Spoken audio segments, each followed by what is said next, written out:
They called it the Crimson Gorge, a place where aircraft vanished, radios died, and hope went to be buried. No pilot had entered it and come back alive. On most nights, it was just another scar on the Yemeni desert, but tonight, it became something far worse. Deep inside that hellish canyon, Recon Team Viper was running out of time. 7 men left, 4 wounded, 1 bleeding out in Sergeant Mason Hale's arms as enemy fighters tightened the noose. The satellites were blind, command was silent, and the sky, the one thing soldiers always trusted, had abandoned them. Until a forgotten signal reached someone who was never supposed to hear it. At Elara Air Base, Captain Elara Ward, the Iron Angel, the pilot grounded in disgrace, felt the emergency ping like a pulse from another life. A decade-old aircraft sat covered in dust behind her, stripped, patched, and condemned. She wasn't cleared to fly it. She wasn't even allowed inside the hangar. But when she learned that Mason Hale, the soldier whose life she once saved, was trapped where no pilot dared to fly, she made a decision that would resurrect both a legend and her own redemption. Because some missions aren't a sign, some missions choose their pilot. Before we begin, tell us where you're tuning in from. Leave a comment below. Welcome to Valor Stories, where the voices of hidden heroes rise from the shadows. By listening, you help turn their bravery into legacy. The desert wind carried a metallic chill as dusk folded over the Crimson Gorge, a jagged wound carved into the earth near the borderlands of Hadramaut, Yemen.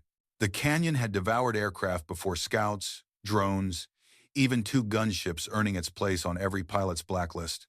It was a labyrinth of magnetic anomalies, unpredictable downdrafts, and militia ambush corridors. For most of the U.S.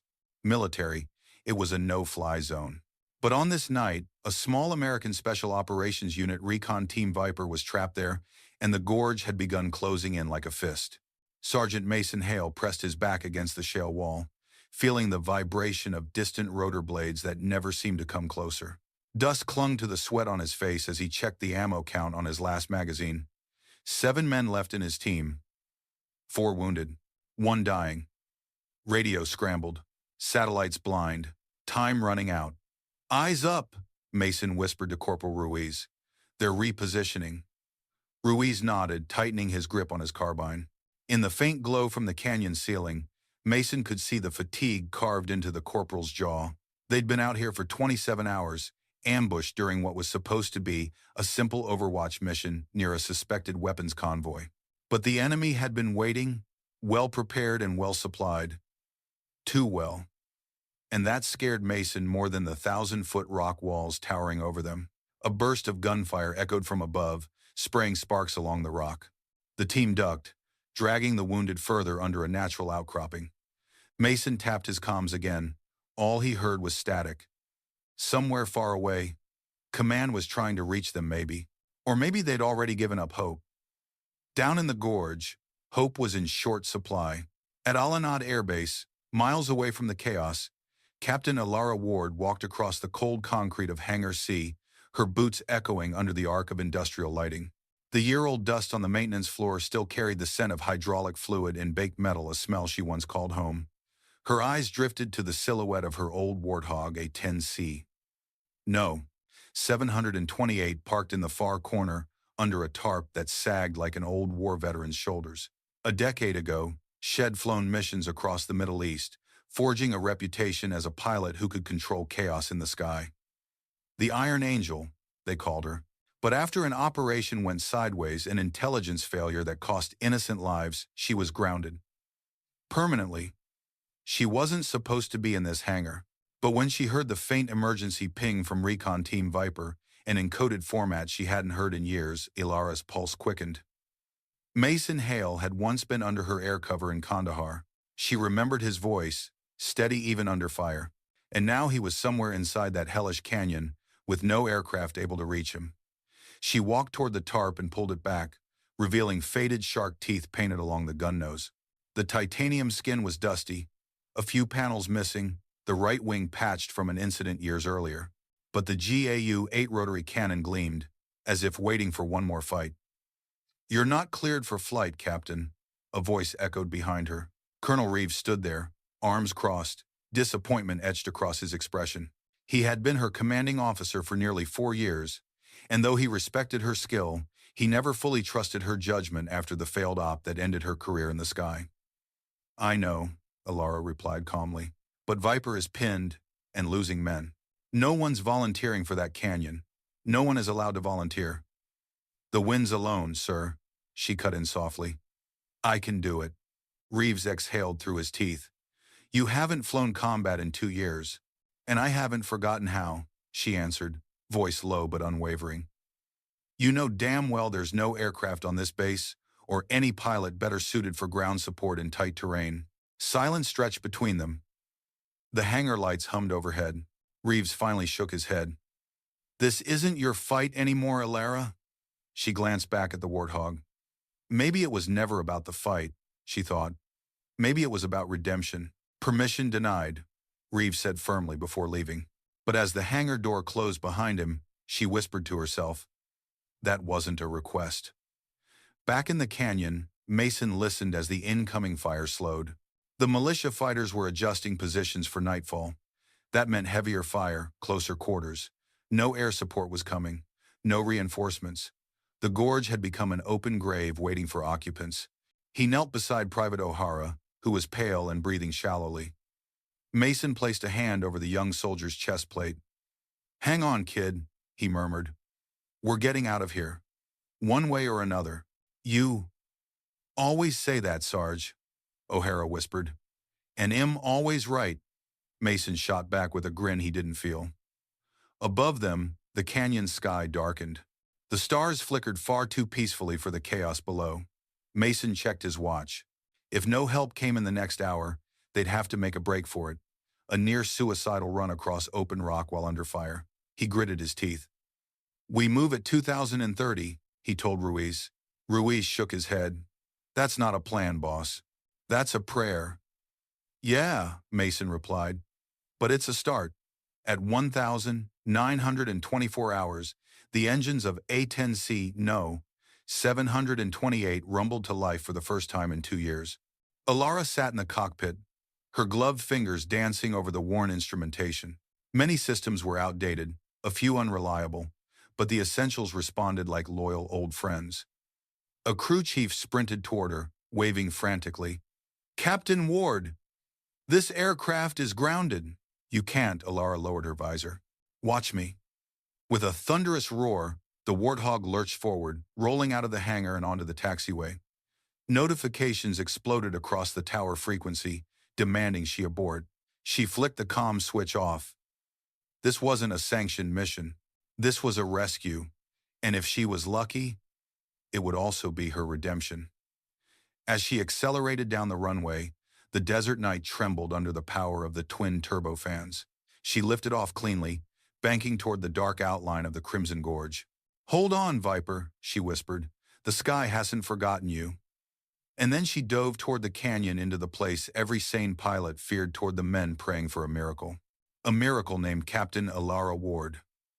The canyon walls rose like iron curtains as Captain Elara Ward approached the mouth of the Crimson Gorge.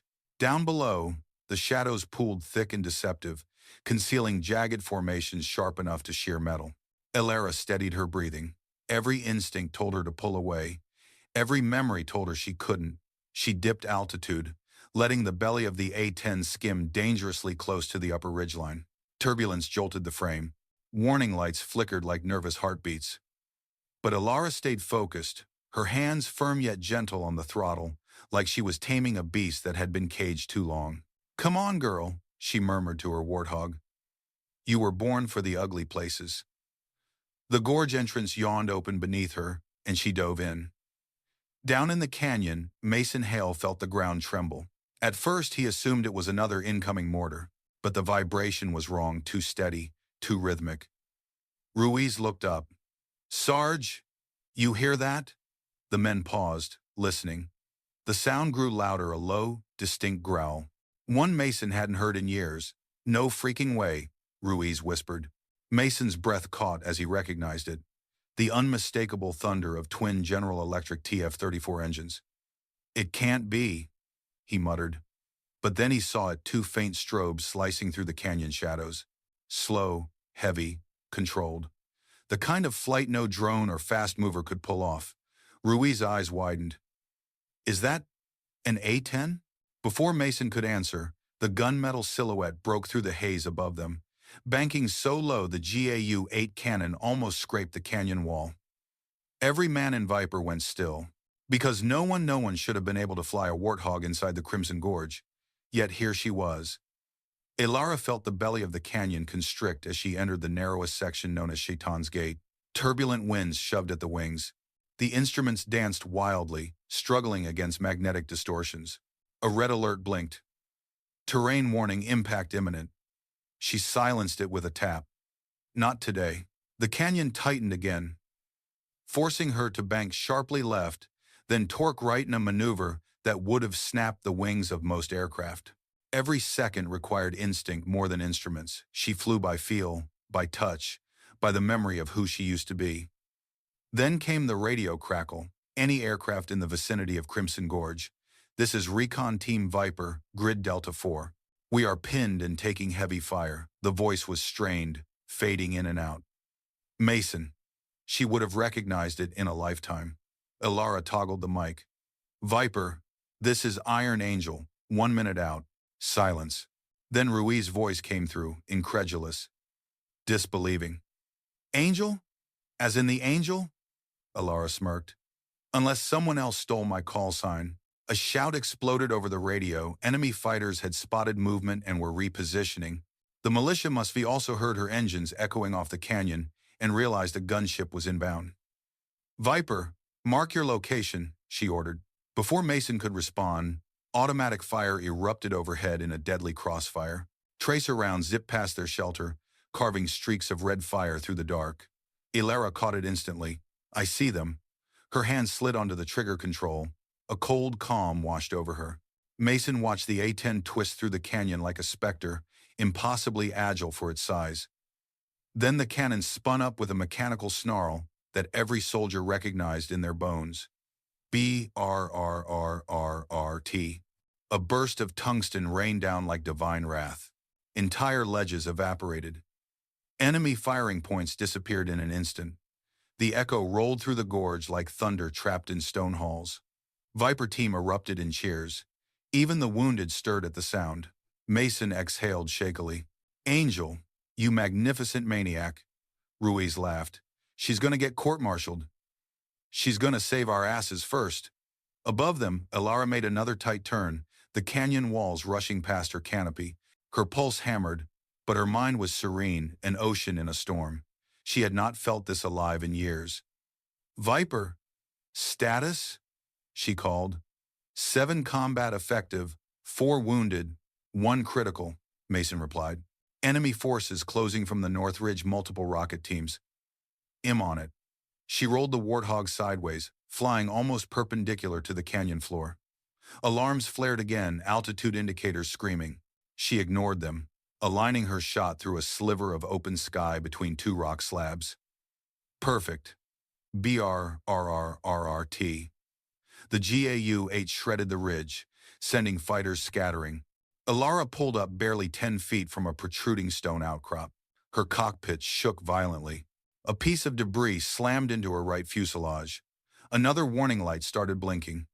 Hydraulics right wing pressure low. She gritted her teeth. Hold together. Just a little longer. The Warthog groaned, but obeyed. Back on the canyon floor, Mason's radio crackled. Viper, setting up for another pass. Prep to move at my mark. Mason signaled the team. Get the wounded ready. When she says run, we run. Ruiz peered out from their cover.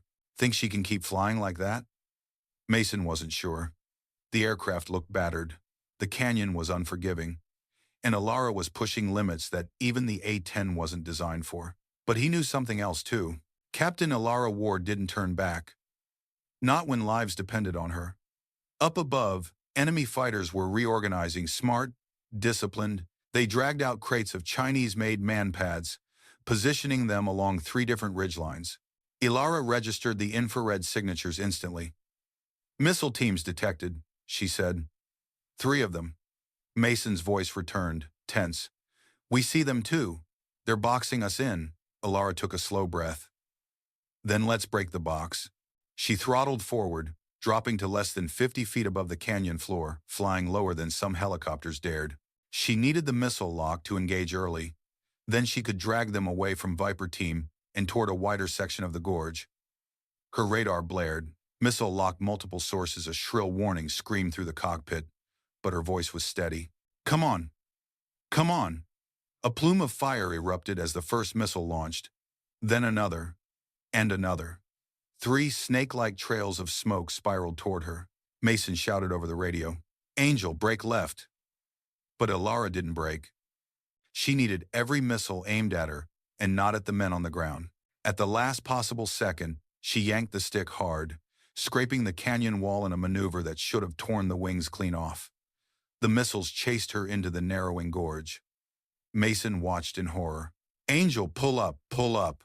The Warthog vanished into the shadows, 3 missiles behind it. A blast echoed through the canyon. Then another. Dust exploded skyward.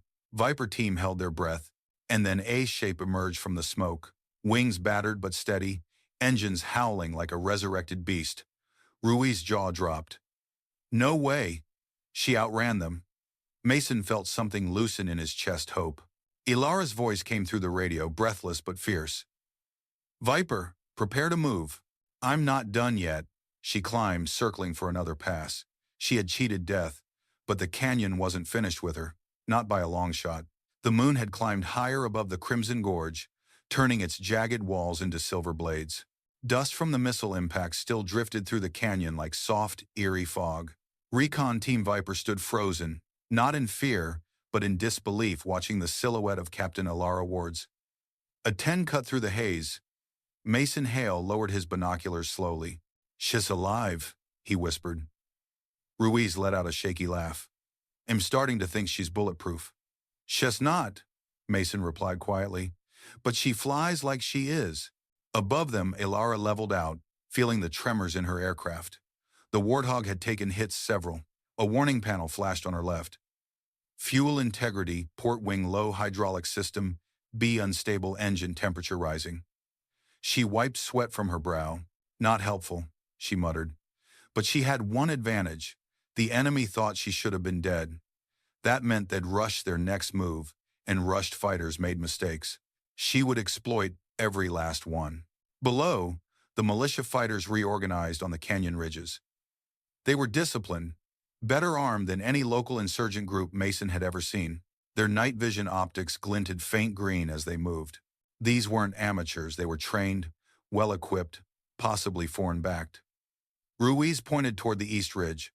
New heat signatures. Multiple. Mason's stomach tightened. RPG teams, 2 of them. And the north ridge? Mason adjusted his binos. Snipers. Maybe 4. Ruiz cursed under his breath. "We're not getting out of here in one piece." Mason didn't respond. His focus shifted overhead as Elara's voice crackled through the radio. "Viper, status?" "We're mobile," Mason said, "but not for long. They're tightening the noose." "Then we widen the gap," Elara replied, her tone calm, anchored.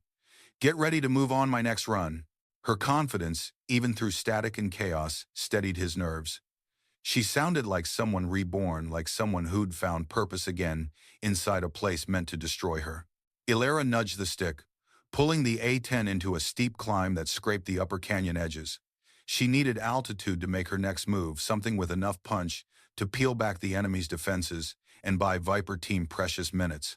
Her target was clear: the northern ridge, the one with the snipers and the highest vantage point. If she could break that line, the canyon floor would open just enough for the team to escape toward a wider basin upstream. She flipped a switch, arming her AGM-65 Mavericks. Each missile weighed 462 pounds. Each one could crack open a fortified bunker. "Let's clear the roof," she whispered. She lined up her shot, but then her radar blinked. Incoming fast mover unidentified. Her blood ran cold. Another aircraft. No friendly transponder, no comms, no ID signal, and it was approaching fast. "Contact approaching from high northeast," she warned. "Not coalition," Mason swore. "Hostile air? Looks like it. What type?" Elara squinted at the movement on her display, faster than a helicopter, smaller than a jet. Drone, she said. Armed, possibly Bayraktar or CH-4. Foreign-built strike drones, cheap, deadly, and perfect for ambushing a slow, wounded aircraft like hers inside a canyon. Ruiz grumbled. This just keeps getting better. The drone swooped into the upper gorge, its infrared targeting system scanning for the largest heat signature, Elara's A-10. 2 missiles hung beneath its wings, eager and waiting. Elara rolled left sharply, the canyon walls hurtling past her canopy as the drone fired. A small missile streaked toward her in a wide arc. She muttered, "Let's dance," and threw the A-10 into a brutal corkscrew dive. The missile smashed into the canyon wall behind her in a burst of flame. The drone adjusted immediately fast. Smart. Her pulse surged. Okay, you're the persistent type. She needed to shake it, and she needed to do it fast.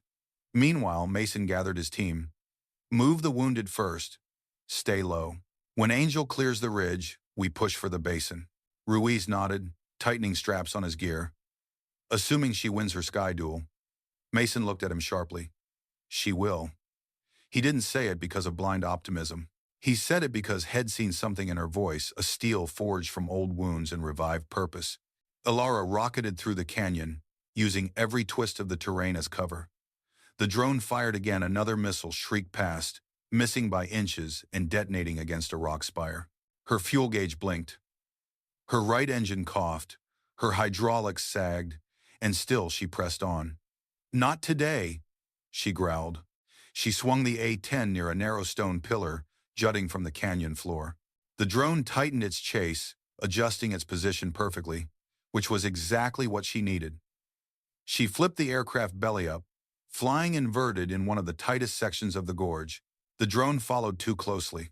Come on. Follow me.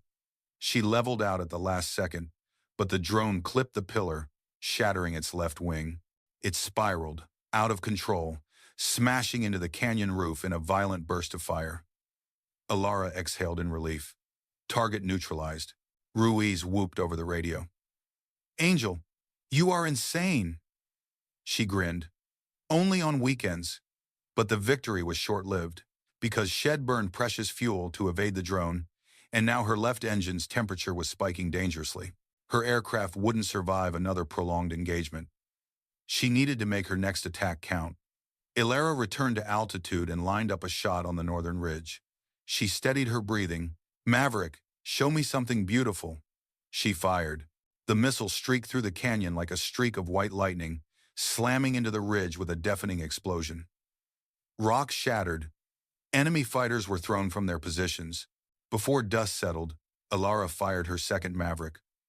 Another blast.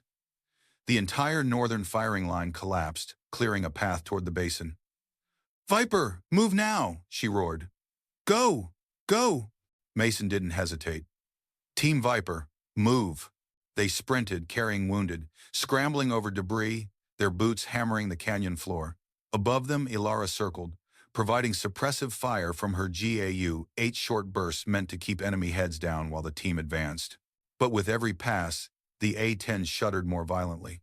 Her right engine coughed again, sputtering like it was trying to die. Hold together, she whispered, her voice trembling for the first time. Just hold on.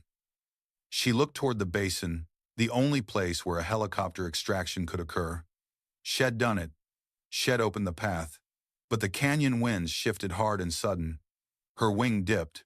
Her aircraft lurched. And then a collision alarm screamed. A shadow emerged on her left. A second drone. She had no missiles left. No countermeasures. No altitude to maneuver. Angel, brake right, Mason shouted through the radio. But Elara already knew. This time, she might not be able to cheat death. The second drone sliced through the moonlight like a steel predator, its sensor array glowing faintly red as it locked onto Captain Elara Ward's battered A-10. The canyon funneled the wind into savage cross-currents, slamming against her left wing. Warning lights cascaded across her console like a storm of red stars. Come on. Not now, she hissed through clenched teeth. Below, Viper team sprinted across the canyon floor, the wounded slung over shoulders, boots pounding against broken stone. Mason Hale looked up at the shadow stalking Elara, and felt a cold knot form in his gut. "That drone's armed," Ruiz shouted breathlessly. "She's got nothing left to stop it." Mason didn't answer. He couldn't. The truth hung in the air like smoke.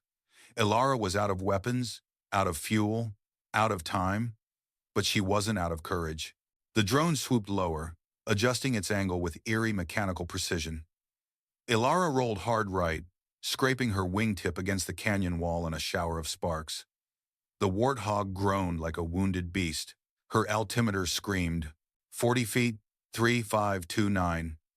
Her voice stayed steady, not dying in this cursed canyon. But the drone was relentless. Its missile bay clicked open, locking onto the heat blooming from her overworked engine. Elara knew she couldn't outrun it, couldn't outmaneuver it, couldn't hide from it. But she could outthink it. She banked sharply, hurtling toward the canyon's narrowest choke point, Shaitan's Gate, a slit barely wide enough for one aircraft to slip through. The drone followed, confident in its automated targeting algorithms. "Come on, follow me exactly." Her hands moved with instinctive grace. She hugged the canyon wall, dragging the Warthog through the throat of the gorge with only inches of clearance on each side. Ruiz stared upward with disbelief. "She's threading a needle at 200 knots. Mason gripped his rifle so tightly his knuckles whitened. "She's setting a trap." Inside the cockpit, wind roared loud enough to drown out the alarms. The drone closed in, its missile-locked tone rising to a shrill, murderous pitch. Elara saw the glint of two protruding stone slabs ahead, an irregular rock formation shaped like jaws. If she could slip between them, and if the drone followed, it would be destroyed. "Just a little closer," she whispered. Her hands were steady, but sweat dripped down her spine. The slabs rushed toward her. She tipped the A-10 sideways, flying knife edge. The fuselage squeezed through the gap with a metallic shriek. Behind her, the drone attempted to mimic the maneuver, but its wingspan was wider, too wide. It slammed into the stone, exploding in a bright plume of fire. Shrapnel scattered across the canyon. A shockwave rattled Elara's aircraft, jarring every bolt. Ruiz shouted, "Target down!" But Mason wasn't celebrating. Not yet. He watched the A-10 dip low, trembling violently. Then he saw black smoke trailing from the left engine. "Angel, report!" Mason barked into the radio. Static. He tried again. "Elara! Talk to me!" More static. Then finally her voice, strained and breathless. "Still here." Mason exhaled shakily, but her next words hit him like cold water. "Engine 2 is gone. Hydraulics failing. Fuel critically low." Ruiz swallowed hard. "Can she make it out?" Mason stared at the crippled A-10 limping overhead. "No," he said softly, "but she's not trying to." Up above, Elara scanned her failing instruments. She knew the truth even before the gauges told her. She wasn't getting this bird home. The A-10 was a survivor built to take hits and still protect the infantry below. But even it had limits, and she had pushed it past every one. Her choices narrowed to one. Keep fighting long enough to get Viper Team out of the canyon, then go down somewhere empty, somewhere her crash wouldn't kill the men she came to save. She flipped the comm switch. "Viper, listen up," Mason responded instantly. "We're moving, Angel. We're heading for the basin now. I'll cover your retreat," she said. "But after that, I won't be able to stay airborne." The silence on the radio was immediate, heavy. Angel, Mason began, but she cut him off. "There's no other way, Mason. You know that." He clenched his jaw. Damn her for being right. Damn the canyon. Damn the enemy. Damn fate. "Elara," he said quietly, using her first name for the first time in years, "we're getting out because of you. I won't let that be the end of the story." She didn't respond for a moment. Then, "It won't be." Her voice was soft but resolute. "I'm choosing where this ends." Enemy forces regrouped on the western ridge, heavy machine guns, more RPG teams. A final attempt to stop Viper Team from reaching the basin. Elara adjusted her flight path. The A-10 shook like it was about to fall apart. "One last pass," she murmured. She descended sharply, lining up the ridge in her sights. She had no missiles left, only her GAU, 8 and a handful of 30mm rounds. Enough for one more run, Viper, she said. When you hear the cannon, move. Don't stop. Don't look back. Mason nodded even though she couldn't see him. We're ready. She didn't answer. Instead, she throttled forward, the Warthog screaming as it dove toward the ridge. Machine gun fire lit up the canyon, streaking toward her like angry fireflies. She flew straight into it. Her cannon spun up BRRRRT. The ridge shattered. Fighters scattered. Rock exploded under the fury of the 30mm shells. Below, Mason shouted, "Move! Move now!" Viper teams surged forward, carrying the wounded toward the basin. The path was open barely, but open.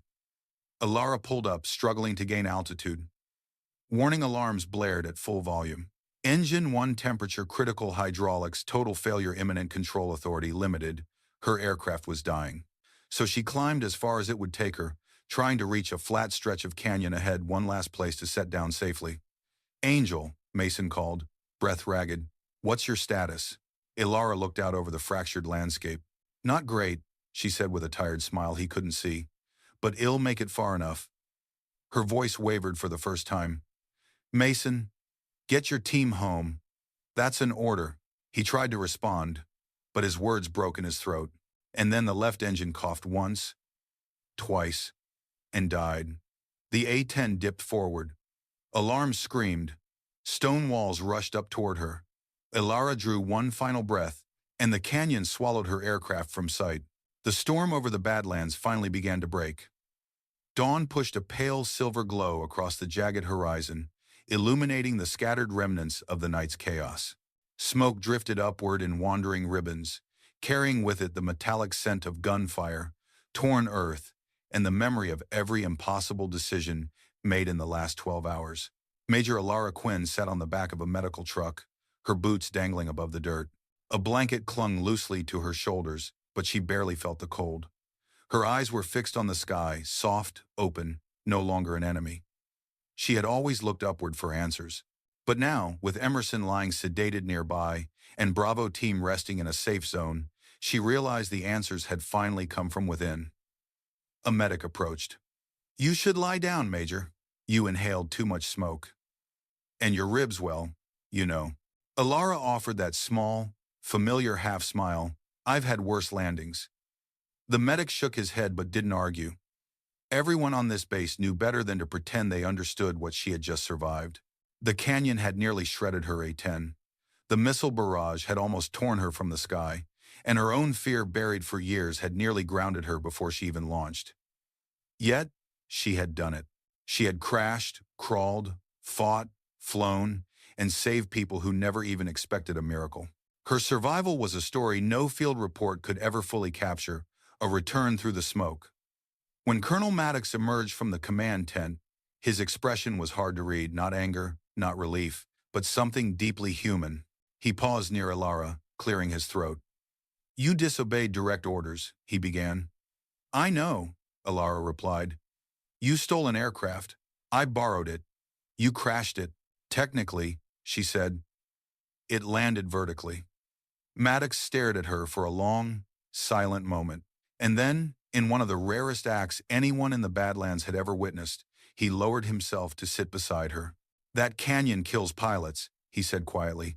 "Better ones than most of us." "You shouldn't have made it out." Elara didn't respond.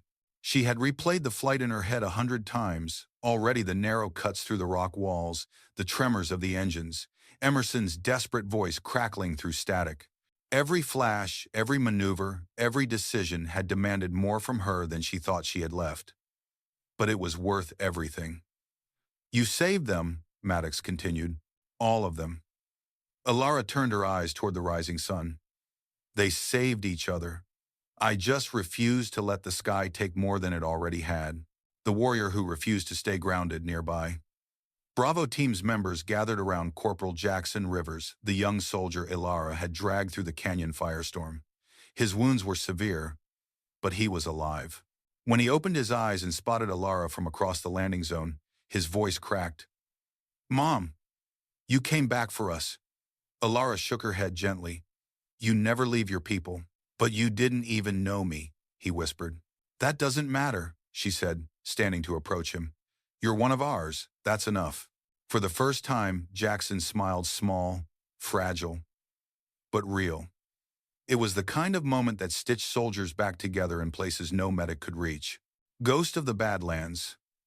Unbeknownst to most of the ground crews busy refueling trucks and tending to wounded, a small crowd had begun forming on the edge of the tarmac. It started with a few airmen, then more gathered, then Marines, then operators from adjacent units. Word had spread, and rapidly, the ghost of the Badlands had returned. Elara Quinn wasn't comfortable with the title. It sounded supernatural, exaggerated, too large for a single person. But to them, it wasn't the nickname that mattered. It was what it represented. Resolve that didn't fracture, courage that didn't blink, and a refusal to let the impossible dictate what the living deserved. When she walked toward the tarmac, the murmurs grew into a wave of applause, raw, unscripted, overflowing from people who rarely clapped for anything. Elara froze. She never expected this. She never wanted it. But as she looked into the faces of those applauding, gritty, tired, bruised, she felt a warmth settle deep inside her chest. They weren't cheering for perfection. They were cheering for someone who fought like hell. Maddox eventually raised a hand to quiet the crowd. "All right, enough. She's not a rock star." Someone from the back yelled, "She kinda is." Laughter rippled across the line. Elara shook her head, but even she couldn't hide the small tear that escaped when she saw Emerson recovering, pale but awake, offering her a slow, solemn salute. What remains after the fire hours later? The base returned to routine. Helicopters came and went. Intel teams dissected data pulled from the canyon's hidden network site, the one Elara stumbled upon during the crash. It was a trove of enemy communications, mapping nodes, and encrypted traffic that hinted at a larger operation stretching across parts of the Caucasus. Elara's accidental discovery would reshape entire mission plans across the region. But for now, she remained outside the medical bay, enjoying a quiet she hadn't felt in years. Emerson joined her, leaning on crutches. "You know they want to put you back in a cockpit," he said softly. Elara exhaled. "Do they? They'd be stupid not to." She looked out across the sands. "I don't know if I want that anymore." Emerson nodded thoughtfully. "You don't have to decide now. But Elara, whatever you do next, you earned the right to choose it." Their eyes met, no heroics, no adrenaline, just two people who had survived something that would forever bind them. She squeezed his hand gently. "I thought I lost you," she whispered. "And I thought you were done flying," he answered. They both laughed quietly because the world had almost proven them both right. The wings that endure. By late afternoon, the wreckage of Elara's A-10, what little remained, had been transported back to the base. A crew chief tapped the shattered nose cone affectionately. "She brought her home," he murmured. A young recruit beside him asked, "Sir, should we scrap it?" The chief shook his head. "Kid, you don't scrap a legend." And so the broken aircraft would remain at the base, reborn, as a reminder of courage under impossible odds, of a pilot who refused to break, and of the night the Badlands failed to claim the living. Elara walked up to the wreckage, running her fingers across the battered fuselage. "You did good," she whispered. "Not a goodbye, more like a promise." As the sun dipped behind the ridges, painting the desert gold, Elara Quinn stood tall, wounded, exhausted, but unshaken. She had flown through fire and returned with the kind of hard-won clarity that only survivors carry. The world was still dangerous. The missions ahead were still uncertain. But she no longer feared the sky, or the past, or herself. Somewhere behind her, a voice called out, "Major Quinn, Command wants you for debrief." She took one last look at the horizon. Then she smiled. Wings don't fall. They rise. Again and again. And Major Elara Quinn, the ghost of the Badlands, began walking forward, ready for whatever rose with the next dawn.